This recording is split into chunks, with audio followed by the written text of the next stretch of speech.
datang di mata kuliah Manajemen Kuantitatif pertemuan sesi pertama. Topik yang kita akan ambil di dalam sesi pertama ini adalah mengenai apa peran dari manajemen kuantitatif dalam pengambilan keputusan, terutama pengambilan keputusan di dunia bisnis dan pekerjaan. Nah, Anda akan belajar mengenai di dalam manajemen kuantitatif, Anda akan belajar mengenai bagaimana penerapan metode ilmiah terhadap permasalahan-permasalahan yang muncul dalam pengarahan dan pengolahan suatu sistem pada human resources, pada manusia, bahan baku, modal, dalam suatu industri, bisnis, maupun organisasi pemerintahan, maupun organisasi nirlaba. Nah, manajemen kuantitatif ini digunakan untuk memecahkan masalah di dalam bisnis dan ekonomi dengan menggunakan analisa kuantitatif, biasanya menggunakan angka, perhitungan matematik.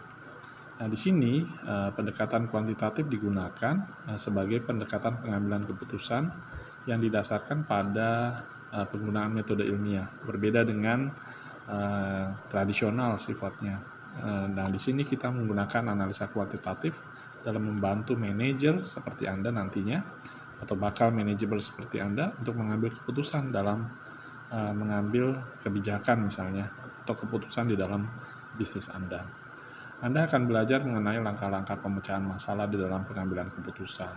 Nah, di slide sesi pertama ini Anda bisa melihat beberapa langkah yang perlu diambil, dari mulai mengidentifikasi atau merumuskan masalah yang terjadi, terus alternatif-alternatif apa yang digunakan untuk memecahkan masalah, serta mengevaluasi alternatif tersebut sehingga Anda berhasil mengevaluasi hasilnya juga dan menentukan apakah telah diperoleh pemecahan masalah yang memuaskan bagi perusahaan maupun bisnis Anda nantinya. Nah, ada beberapa teori di dalam pendekatan kuantitatif. Model icon, model analog, model matematis disinggung di dalam sesi ini. Terus bagaimana pengembangan dari model-model tersebut? Bagaimana menentukan komponen dari model dari manajemen kuantitatif tersebut? Bagaimana tahapan-tahapan penyelesaian dalam pendekatan kuantitatif, mulai dari merumuskan dan mendefinisikan persoalan Anda, membentuk model dari model matematis biasanya, menentukan solusi, validasi model, dan penentuan atau penetapan hasil akhir. Nah, Anda akan belajar mengenai model matematika nantinya di dalam sesi-sesi berikutnya. Demikian saya sampaikan sesi pertama dari manajemen kuantitatif ini.